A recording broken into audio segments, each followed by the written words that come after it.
नमस्कार. अडीचच्या बातमीपत्रात मी दीपाली केळकर आपले स्वागत करते. सुरुवातीला एक नजर ठळक बातम्यांवर. श्रीहरी अणे यांनी केलेल्या वादग्रस्त विधानाचे विधिमंडळात उमटले तीव्र पडसाद. कामकाज दिवसभरासाठी तहकूब. अणेंच्या वक्तव्याबाबत सरकार असहमत. एकनाथ खडसे. मुख्यमंत्री सदनात करणार उद्या या संदर्भातलं निवेदन. सध्या सुरू असलेल्या आरक्षणात कुठलाही बदल होणार नसल्याचा पंतप्रधान नरेंद्र मोदी यांचा पुनरुच्चार. पाकिस्ताननं केली 86 भारतीय मच्छीमारांची सुटका.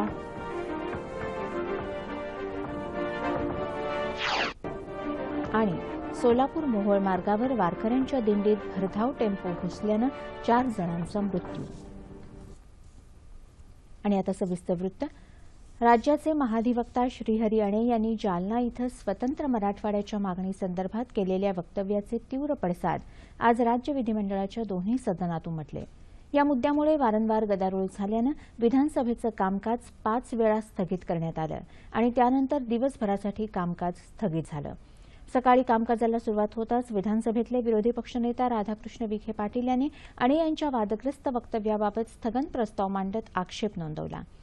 अणे यांनी अखंड महाराष्ट्राचा अवमान केला असल्यानं सरकारनं त्यांचा राजीनामा त्वरित घ्यावा अशी मागणी विखे पाटील यांनी केली. तर राष्ट्रवादीचे गटनेते जयंत पाटील यांनीही या संदर्भातली नाराजी व्यक्त केली. त्यांच्या भूमिकेला सरकारमधून कोणाचा पाठिंबा आहे का असा सवाल पाटील यांनी उपस्थित केला. अणे यांना सरकारचा छुपा पाठिंबा असल्याचा आरोप शिवसेनेचे प्रताप सरनाईक यांनी केला आणि अणे यांच्या बडतर्फीचीही मागणी केली.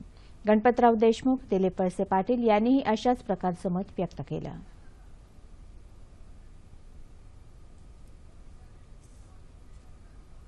महाराष्ट्राच्या करता म्हणून सरकारची जी भूमिका आहे ती जर प्रामाणिक असेल तर आजच त्यांनी तात्काळ महाराष्ट्राच्या ॲडव्होकेट जनरलची हकालपट्टी करण्याची भूमिका राज्याच्या मुख्यमंत्र्यांनी घेतली पाहिजे. अन्यथा आम्ही सभागृहाचं कामकाज होऊ देणार नाही. हा महाराष्ट्राच्या जनतेचा अपमान झालेला आहे. ज्या स्वातंत्र्य सेनानीने आपल्या प्राणाची आहुती दिली खरं म्हणजे या सगळ्या हुतात्म्यांचा अवमान करण्याची अधिकार हा राज्याच्या ॲडव्होकेट जनरलला दिलेला नाही आहे आणि म्हणून तात्काळ त्यांची हकालपट्टी झाली पाहिजे ही आमची मागणी राहणार. आज सभागृहामध्ये चर्चा होत असताना आम्ही स्पष्टपणे सांगितलं देशाचे तुकडे करण्याचा प्रयत्न करण्याचा जो ओवेसी प्रयत्न करतो तशाच प्रकारे महाराष्ट्राचं अखंड महाराष्ट्राचे तुकडे करण्याचा प्रयत्न हे श्रीहरी अणे करतायत. जोपर्यंत या सभागृहामध्ये सरकारच्या वतीने निवेदन प्राप्त होत नाही आणि जोपर्यंत ह्या श्रीहरी अणेंना तात्काळ निलंबित करत नाही तोपर्यंत आम्ही आमच्या जागेवरून उठणार नाही. सभागृहात विरोधी सदस्य तसंच शिवसेनेच्या सदस्यांनी हौद्यात धाव घेत अणे यांच्या हकालपट्टीची मागणी केली. दुपारी 2 वाजता कामकाज पुन्हा सुरू होताच विरोधक आणि सत्ताधारी पक्षाचे सदस्यही आपापल्या जागा सोडून उठले. मराठवाडा, खानदेश, विदर्भ वेगळे करण्याची सरकारची भूमिका नाही, इच्छाही नाही. या संदर्भात अणे यांनी केलेलं वक्तव्य ही सरकारची भूमिका नाही. त्यांच्यावर जी कारवाई करायची असेल ती करण्यात येईल. याबाबत मुख्यमंत्री देवेंद्र फडणवीस उद्या सकाळी आपली भूमिका स्पष्ट करतील असं एकनाथ खडसे यांनी सांगितलं. तरीही गदारोळ कायम राहिल्यानं सभागृहाचं कामकाज दिवसभरासाठी स्थगित करावं लागल्याचं आमच्या प्रतिनिधी सरस्वती कुवळेकर आणि मिलिंद लिमये यांनी दिलेल्या बातमीत म्हटलं आहे. श्रीहरी अणे यांनी मराठवाड्याबद्दल मांडलेल्या भूमिकेचे पडसाद विधान परिषदेतही उमटले. सरकारनं अणे यांची पदावरून त्वरित हकालपट्टी करावी अशी मागणी करत विरोधकांनी केलेल्या गदारोळामुळे सभागृहाचं कामकाज दिवसभरासाठी स्थगित करण्यात आलं. कामकाज सुरू होताच विरोधी पक्षनेते धनंजय मुंडे आणि अन्य सदस्यांनी याबाबत स्थगन प्रस्ताव मांडला होता. राज्याचे महाधिवक्ता म्हणून काम करत असताना अणे स्वतंत्र मत कसं काय व्यक्त करू शकतात असा प्रश्न मुंडे यांनी प्रस्ताव मांडताना उपस्थित केला. संयुक्त महाराष्ट्रासाठी हौतात्म्य पत्करलेल्या 105 हुतात्म्यांचा अवमान असून ही महाधिवक्त्यांची भूमिका आहे की मुख्यमंत्र्यांची हे स्पष्ट झालं पाहिजे. तसंच अणे यांना तत्काळ पदावरून दूर करा अशी मागणी त्यांनी केली. बोलून याबाबत आपण विचारणा करू शकतो की काय तुमची भूमिका आहे आणि ही भूमिका तुमची व्यक्तिगत असेल तर महाधिवक्ता म्हणून व्यक्तिगत तुम्हाला बोलता कसं येईल. आणि एकदा नाही, दोनदा नाही, 4-4 वेळेस सभापती महोदय या संयुक्त महाराष्ट्रात 105 जणांनी हुतात्म्य पत्करलं. आज 105 हुतात्म्य पत्करलं. या वेळोवेळी प्रत्येक दिवशी जर हे राज्याचे महाधिवक्ते या हुतात्म्याचा अपमान करत असतील सभापती महोदय, या संयुक्त महाराष्ट्राच्या अखंड लढाईमध्ये ज्यांनी ज्यांनी आपलं योगदान दिलं त्या प्रत्येक माणसाचा जर या ठिकाणी महाजी व्यक्ती अपमान करत असतील सभापती महोदय, तर हे बरोबर नाही. राज्य सरकारने अगोदर या महाजी व्यक्तीला त्यांच्या पदावरून दूर करावं आणि या सभागृहात या विषयावर सभापती महोदय आपण चर्चेला परवानगी द्यावी एवढी विनंती करतो सभापती महोदय. काँग्रेसनं आणि अन्य पक्षांच्या सदस्यांनीही मुंडे यांच्या भूमिकेला पाठिंबा दिला. जोपर्यंत सरकार आणि यांना दूर करत नाही तोपर्यंत सभागृहाचं कामकाज चालू देणार नाही असं काँग्रेसचे गटनेते शरद रणपिसे म्हणाले. याला शेकापचे जयंत पाटील यांनीही दुजोरा दिला. सभापती महोदय, आमची मागणी आहे की या ठिकाणी आणेंवर चौकशी झाली पाहिजे, आणेंचा राजीनामा घेतला पाहिजे आणि या सभागृहाने ठराव करून माननीय राज्यपालांकडे पाठवून त्याला ताबडतोब कारवाई केली पाहिजे. ही मागणी या ठरावानामे केली पाहिजे आणि तोपर्यंत हे सभागृह चालून दिलं नाही पाहिजे. चर्चा वगैरे सोडून द्या, आमची मागणी वेगळी आहे सभागृह नेत्यांकडे. जोपर्यंत आण्यांचा सोक्षमोक्ष लागत नाही तोपर्यंत हे सभागृह चालून द्यायचं नाही, ही भूमिका सभापती महोदय या ठिकाणी घेतली पाहिजे. शिवसेनेचा एकही सदस्य यावेळी सभागृहात उपस्थित नव्हता असं आमच्या प्रतिनिधी सोनल चव्हाण यांनी दिलेल्या बातमीत म्हटलं आहे. देशातले दलित, आदिवासी आणि वंचितांसाठीच्या आरक्षणात बदल होणार नसल्याचं पंतप्रधान नरेंद्र मोदी यांनी स्पष्ट केलं आहे. कोणीही हिरावून घेण्यासारखा हक्क नसल्याचं पंतप्रधान म्हणाले. भारतरत्न डॉ. बाबासाहेब आंबेडकर यांच्या नवी दिल्लीतल्या राष्ट्रीय स्मारकाची आधारशिला ठेवल्यानंतर डॉ. आंबेडकर स्मृती व्याख्यानमालेत ते आज बोलत होते. आरक्षणाबाबत विरोधकांनी राजकीय कारणास्तव भाजपाविषयी अपप्रचार चालवला असल्याचा आरोप त्यांनी केला. भाजपा सरकारच्या काळात आरक्षणाचं कोणतंही नुकसान झालं नसल्याचं त्यांनी सांगितलं. डॉ. बाबासाहेब आंबेडकर समाजातल्या अतिमागासवर्गातल्या जनतेचा आवाज होते. समाजातल्या प्रत्येक वर्गाचे ते नेते होते. मानवी मूल्यांचे रक्षण करते असणाऱ्या बाबासाहेबांना विश्वमानवाच्या रूपात पाहायला हवं असं पंतप्रधान म्हणाले. कामगारांसाठीच्या कायद्याचा पाया बाबासाहेबांनी घातला. सामाजिक एकीकरणाचं कार्य करणाऱ्या बाबासाहेबांनी समस्यांच्या निराकरणासाठी शिक्षणावर भर दिला. शिका, संघटित व्हा आणि संघर्ष करा हा मंत्र त्यांनी दिला. महिलांना समान हक्क देण्याच्या मुद्द्यावरून बाबासाहेबांनी राजीनामा दिल्याचा उल्लेखही पंतप्रधानांनी केला. आंबेडकर थे कि जब उनके हाथ में कलम थी, कोई भी निर्णय करने की ताकत थी. लेकिन आप पूरा संविधान देख लीजिए, पूरी संविधान सभा की डिबेट देख लीजिए, बाबा साहब आंबेडकर की बातों में, वाणी में, शब्द में कहीं कटुता नजर नहीं आती है, कहीं बदले का भाव नजर नहीं आता है. सरकार 183 देशात बाबासाहेबांची 125वी जयंती साजरी करणार असल्याचं पंतप्रधानांनी सांगितलं. 2018 पर्यंत बाबासाहेबांच्या या स्मारकाचं काम पूर्ण करण्याचं लक्ष्य ठेवण्यात आलं असून 14 एप्रिल 2018ला उद्घाटनासाठी येण्याचं आश्वासनही पंतप्रधानांनी दिलं. पाकिस्ताननं 86 भारतीय मच्छीमारांची सुटका केली. मासेमारी करताना पाकिस्तानच्या सागरी हद्दीत प्रवेश केल्याच्या आरोपावरून त्यांना पकडण्यात आलं होतं. या सर्व मच्छीमारांना आज वाघा बॉर्डरवर सोडण्यात येणार आहे. उभय देशांमध्ये झालेल्या सद्भावनेच्या सहमतीनुसार या मच्छीमारांची पाकिस्ताननं सुटका केली आहे. आज जागतिक वन दिन. पृथ्वीवरचं वाढत चाललेलं तापमान, त्यातच वाढणारं प्रदूषण, जमिनीची धूप, लहरी हवामान या सगळ्यांची मुळं वाढत्या वृक्षतोडीत आहेत. जंगलं वाचवण्याची गरज जेवढी महत्वाची तेवढी शहरांमधले हरितपट्टे, नद्या आणि खारफुटीची जंगलं वाचवणं महत्वाचं आहे. जंगलाचं महत्त्व आणि संवर्धन याबाबत जनजागृती करण्यासाठी दरवर्षी जागतिक वनीकरण दिन साजरा केला जातो.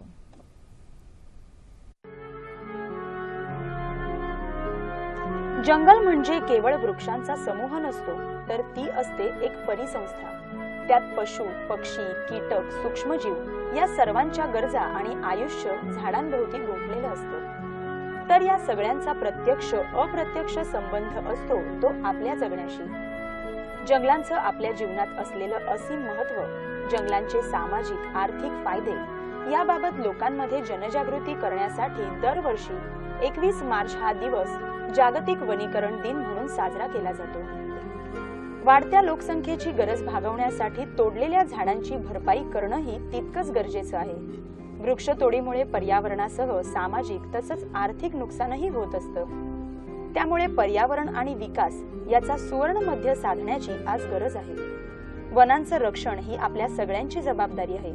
या दिनाचं औचित्य साधून प्रत्येकानं झाडं लावून ती जगवण्यासाठी एक सामाजिक जबाबदारी म्हणून प्रयत्न करणं आवश्यक ठरेल आणि त्यातून या सोयऱ्या वृक्षवल्लीतून आपला पर्यावरण विषयक प्रश्न सुटायला नक्कीच मदत होईल. जागतिक वन दिनानिमित्त नागपूर वन खात्याच्या वतीनं आज शहरात एका सायकल रॅलीचं आयोजन केलं होतं. वन संरक्षणाचा संदेश देणाऱ्या या रॅलीचा शुभारंभ सामाजिक वनीकरण विभागाचे उपमहासंचालक किशोर मिश्री कोटकर यांच्या हस्ते झाला. वनदिनाच्या निमित्तानं आज शहरात शालेय मुलांची रॅली, पथनाट्य यांसारखे कार्यक्रमही आयोजित करण्यात आले होते. बुलडाणा वन विभाग, सामाजिक वनीकरण विभाग आणि हरित सेनेच्या वतीनं बुलडाण्यात जनजागृती रॅली, वृक्षारोपण आणि चित्र प्रदर्शनाचं आयोजन करण्यात आलं होतं. पर्यावरणाचा समतोल राखण्यासाठी वृक्ष संवर्धन ही काळाची गरज असून त्यासाठी विद्यार्थ्यांनी पुढाकार घ्यावा असं आवाहन यावेळी करण्यात आलं.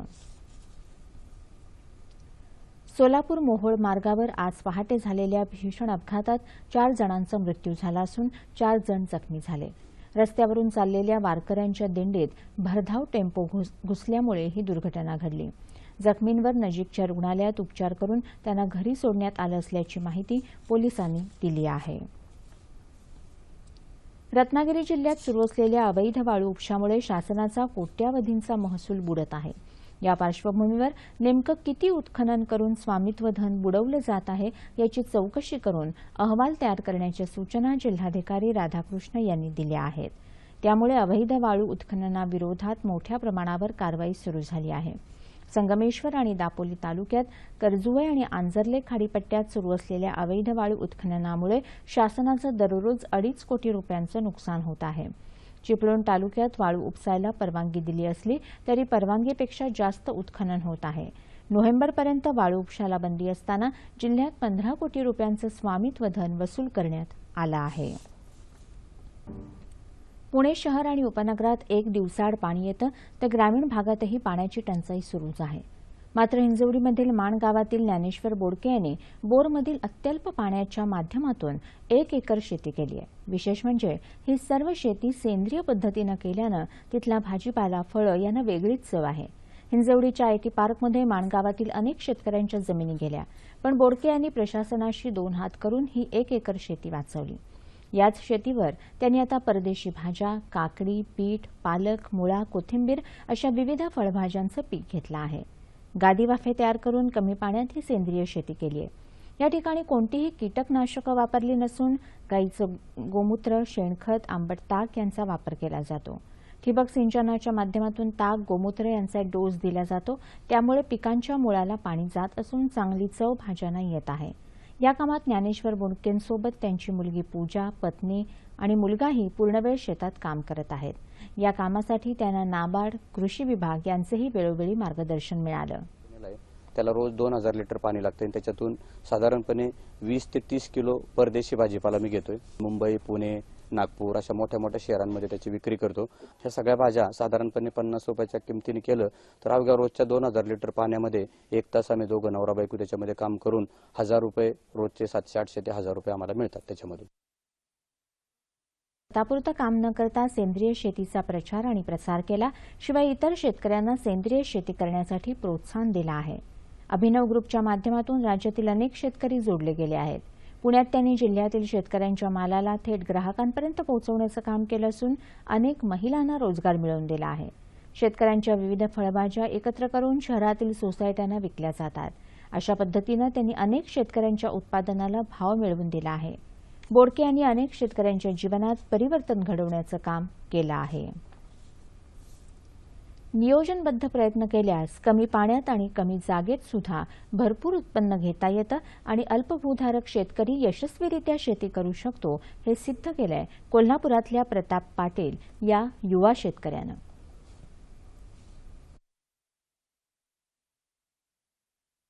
हिरवगार शेत, बहरलेली झेंडूची फुलं आणि लाल स्ट्रॉबेरी हे दृश्य आहे कोल्हापुरातल्या पन्हाळा तालुक्यातील एका शेताचं.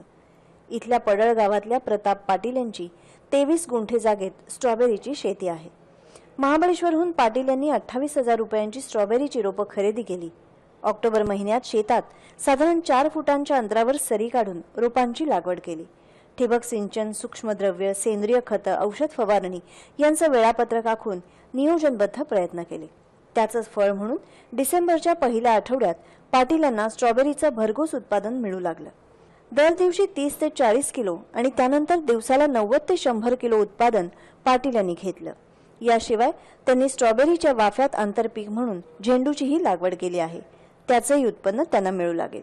कष्ट, जिद्द आणि काहीतरी नवीन करण्याचं आपण एक ध्येय मनाशी नेहमी बाळगून असायला पाहिजे. वकील, इंजिनियर, डॉक्टर यांच्याबरोबर शेतीमध्ये सुद्धा करिअर होऊ शकते हे नवीन पिढीला मी सांगू इच्छितो. स्ट्रॉबेरी 100 रुपये प्रति किलो प्रमाणे घाऊक विक्री करून साधारण 5 लाख रुपयांचं उत्पादन 6 महिन्यात मिळवण्याचं उद्दिष्ट पाटील यांनी ठेवलं आहे. पन्हाळा तालुक्यात प्रथमच असा धाडसी प्रयोग त्यांनी राबवला आणि तो यशस्वी करत पारंपरिक शेती करणाऱ्यांसमोर वेगळा आदर्श निर्माण केला आहे. टाळता येणाऱ्या अंधत्वावर मात करण्यासाठी मुंबईत वॉक इन द डार्क हा विशेष जनजागृती कार्यक्रम आयोजित करण्यात आला होता.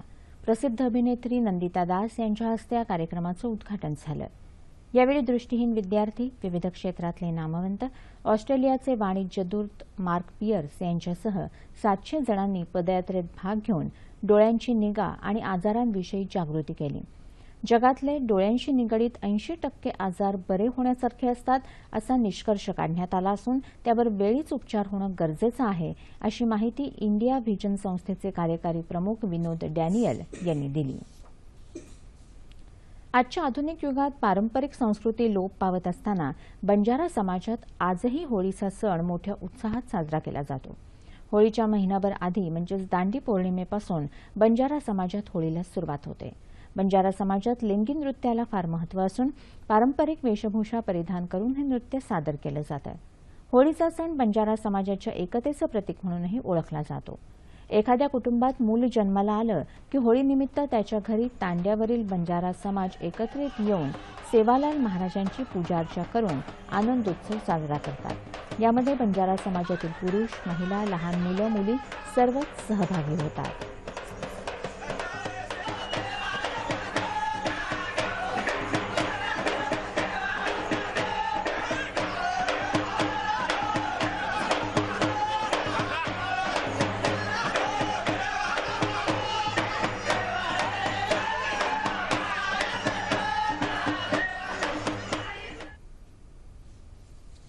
बीड जिल्ह्यातल्या नारायणगडावर नगद नारायण महाराजांचा द्विशताब्दी पुण्यतिथी कार्यक्रम आयोजित करण्यात आला होता. या कार्यक्रमाला गृहराज्यमंत्री रणजित पाटील यांच्यासह राज्यसभा सदस्य रजनी पाटील, आमदार विनायक मेटे, जिल्हा परिषद अध्यक्ष विजयसिंह पाटील उपस्थित होते. रणजित पाटील यांनी नगद नारायण यांच्या समाधीचं दर्शन घेतल्यानंतर वन विभागानं तयार केलेल्या उद्यानात वृक्षारोपण केलं. त्यानंतर त्यांनी साक्षाळ पिंपरी इथल्या 33 किलोवॅट विद्युत उपकेंद्राचं उद्घाटनही केलं. नाशिकपासून 100 किलोमीटरवरील मांगीतुंगी डोंगरावर असलेली जगातली सर्वात उंच 108 फुटी पारसनाथांची मूर्ती जैन धर्मियांसाठी तीर्थक्षेत्र तर पर्यटकांसाठी आकर्षणाचं केंद्र ठरली आहे. नाशिकपासून 140 किलोमीटरवर सटाणा सुरत रस्त्यावर असलेलं मांगीतुंगी हे जैन धर्मियांचं जुनं तीर्थस्थान. आरिका ज्ञानमती माताजींनी या डोंगरावर ऋषभनाथांची मूर्ती उभी करण्याचं जे स्वप्न पाहिलं होतं ते आता पूर्णत्वास गेलं आहे. काळ्या पाषाणाच्या मांगीतुंगी डोंगरावर डोक्यापासून पायापर्यंतचं भव्य शिल्प साकारण्यासाठी 190 कारागिरांनी काम केलं. जगातील सर्वात उंच दगडाचं शिल्प म्हणून या 108 फुटी पारसनाथांच्या मूर्तीची नोंद गिनीज बुक ऑफ वर्ल्ड रेकॉर्ड्समध्ये करण्यात आली आहे. हा परिसर पर्यटन स्थळ म्हणून घोषित झाला आहे. इथल्या विकासाकरता राज्य शासनानं 257 कोटी रुपये मंजूर केले असून परिसर सुशोभीकरणाचं काम सुरू आहे. समुद्र सपाटीपासून 4200 फुटांवर असलेली ही ऋषभदेवांची मूर्ती पाहण्यासाठी अर्धा डोंगर चढावाच लागतो. त्यामुळे ज्येष्ठांसाठी विशेष गाड्यांची सोय करण्यात आली आहे. शांतीचा संदेश देणारं हे जैन धर्मियांचं तीर्थक्षेत्र पर्यटकांना आकर्षित करेल असंच आहे.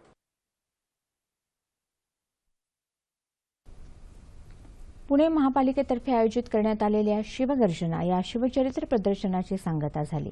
या उपक्रमात शिवजन्मापासून स्वराज्य स्थापनेपर्यंतचा इतिहास मांडण्यात आला होता। नव्या पिढीला छत्रपती शिवाजी महाराजांच्या दैदिप्यमान इतिहासाची माहिती व्हावी या उद्देशानं हा 3 दिवसांचा उपक्रम राबवण्यात आल्याचं महापौर प्रशांत जगताप यावेळी म्हणाले। छत्रपतींच्या गड किल्ल्यांची दुरवस्था झाली असली तरी त्यांचा इतिहास जिवंत ठेवण्याचं काम महापालिका करत आहे। शिवाजी महाराजांची सहिष्णू वृत्ती, सर्व धर्म समभाव, शेतकऱ्यांच्या विषयीची आस्था या गोष्टी आजही समाजाला प्रेरक आहेत, असंही त्यांनी यावेळी सांगितलं। मुंबईतल्या पिडिलाइट इंडस्ट्रीज आणि कॅन्सर पेशंट्स एड असोसिएशनच्या वतीनं मुंबईत ब्लड कॅन्सरग्रस्त बालकांच्या मदतीसाठी एका फॅशन शोचं आयोजन करण्यात आलं होतं। प्रसिद्ध फॅशन डिझायनर शायना एनसी आणि मनीष मल्होत्रा यांनी या कार्यक्रमाला भरीव सहकार्य केलं होतं। या फॅशन शोमध्ये संजय दत्त, हुमा कुरेशी, शबाना आझमी, आथिया शेट्टी या सिने कलाकारांसह अनेक मॉडेल सहभागी झाल्या होत्या।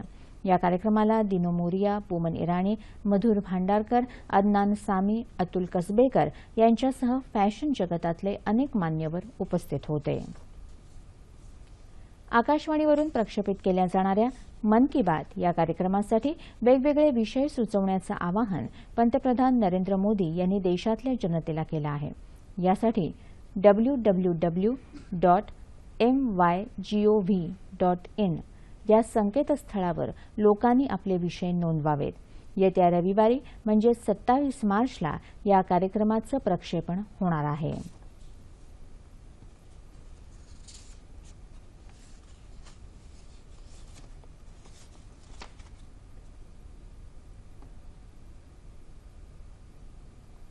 आणि आता क्रीडावृत्त।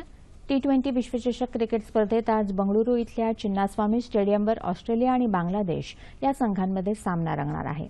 या स्पर्धेत काल वेस्ट इंडिजनं श्रीलंकेचा 7 गडी राखून पराभव करत सलग दुसऱ्या विजयाची नोंद केली।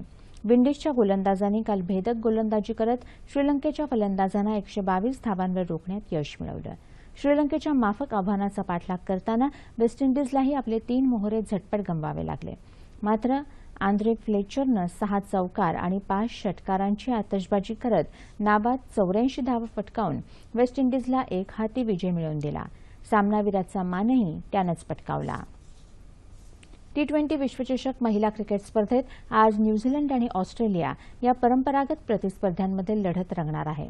काल वेस्ट इंडिजनं बांगलादेशवर 49 धावांनी विजय मिळवला तर श्रीलंकेनं आयर्लंडचा 14 धावांनी पराभव केला। भारताच्या HS प्रणयनं काल स्विस खुल्या बॅडमिंटन स्पर्धेचं अजिंक्यपद पटकावून रिओ ऑलिम्पिकसाठी सज्ज असल्याचे संकेत दिले। 27वा मानांकन मिळालेल्या प्रणयनं काल अंतिम लढतीत जर्मनीच्या 13व्या मानांकित मार्क झुहाईबलरला 21-18, 21-15 असं सरळ नमवलं आणि जेतेपद पटकावलं। ही स्पर्धा जिंकून त्यानं दुसऱ्यांदा जागतिक अजिंक्यपद पटकावलं आहे। यापूर्वी त्यानं 2014 मध्ये इंडोनेशियन मास्टर्स स्पर्धा जिंकली आहे। आणि आता हवामान वृत्त। येत्या 24 तासात राज्यात कोरडं हवामान राहण्याची शक्यता हवामानशास्त्र विभागानं वर्तवली आहे। आणि शेवटी ठळक बातम्या पुन्हा एकदा। श्रीहरी अणे यांनी केलेल्या वादग्रस्त विधानाचे विधिमंडळात उमटले तीव्र पडसाद, कामकाज दिवसभरासाठी तहकूब। अणेंच्या वक्तव्याबाबत सरकार असहमत, एकनाथ खडसे, मुख्यमंत्री सदनात करणार उद्या या संदर्भातलं निवेदन। सध्या सुरू असलेल्या आरक्षणात कुठलाही बदल होणार नसल्याचा पंतप्रधान नरेंद्र मोदी यांचा पुनरुच्चार। पाकिस्ताननं केली 86 भारतीय मच्छीमारांची सुटका।